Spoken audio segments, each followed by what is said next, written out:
La nouvelle société interafricaine, le groupe NCA, a 20 ans. Après des années de travail, de persévérance et de sacrifice, le groupe NCA, dirigé de main de maître par Jean Kakou Diagou, son président-directeur général actuel, a connu bien des moments difficiles avant de se hisser au niveau des meilleures banques assurances en Afrique. Dans le but de permettre à un plus grand nombre de connaître l'histoire du groupe NCA et de s'en inspirer, un ouvrage a été produit. Celui-ci relate le parcours de la structure. Intitulé « 20 ans de NCA depuis 1995, une aventure dans l'assurance », cet ouvrage est une véritable invitation à refaire le chemin parcouru pendant 20 ans pour les femmes et les hommes, avec à leur tête un visionnaire pour atteindre ce qu'il est convenu d'appeler aujourd'hui une véritable réussite africaine. Cet ouvrage a été écrit pour poursuivre un peu l'œuvre que j'ai entamée au niveau de la CGCI, c'est-à-dire soutenir les efforts de tous ceux qui, parmi les Africains, surtout dans la jeune génération, ont envie d'entreprendre et qui ne savent pas ou bien qui ont des difficultés. Et pour leur faire comprendre que l'entreprise est effectivement un risque, mais avec un peu de rigueur, on peut y arriver. NCA a traversé des moments difficiles, mais on y est arrivé parce qu'on a mis de la rigueur, on a cherché à mettre de l'innovation, on a cherché à être des responsables, mais tout en gardant l'intégrité et l'envie, l'ambition de réussir.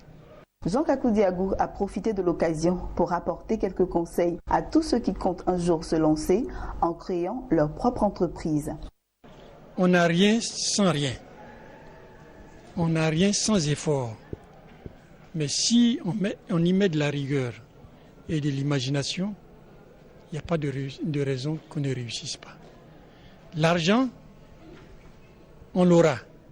On l'aura quand on aura réussi jusqu'à un certain niveau. L'argent viendra vers vous. Bel exemple à suivre selon les participants qui n'ont pas voulu se faire compter cet événement.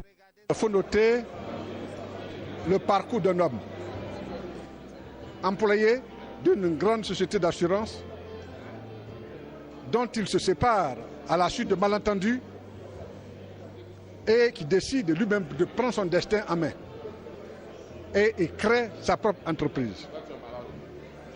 Parti seulement avec moins de 20 personnes, aujourd'hui, il a 1700 employés. C'est cela la culture du risque, la culture d'entreprise, cet Ivoirien nouveau que le président Alassane Ouattara veut voir naître.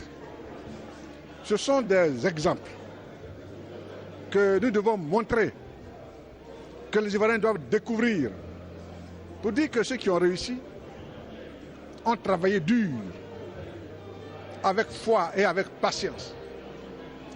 Ceci pour que les Ivoiriens aient confiance en eux et qu'ils aient envie d'entreprendre.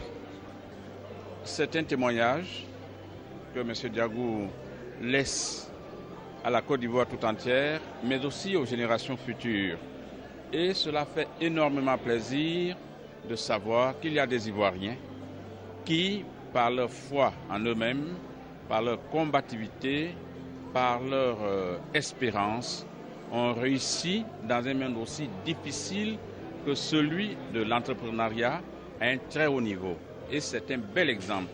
Il faut inviter la jeunesse qui parfois dit qu'elle n'a pas de repère, qu'elle n'a pas de modèle, à suivre ce genre de modèle. Et donc à lire cet ouvrage et à l'occasion à rencontrer aussi M.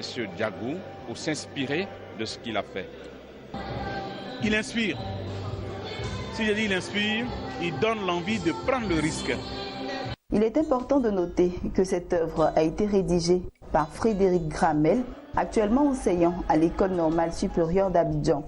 Très intéressé par le genre de la biographie, Frédéric Gramel a déjà publié plusieurs ouvrages, entre autres Félix Houphouët-Boigny, Le fulgurant destin d'une jeune proie, Félix Houphouët-Boigny, L'épreuve d'un pouvoir ou encore Marcel Trèche-Laplaine, précurseur de la Côte d'Ivoire.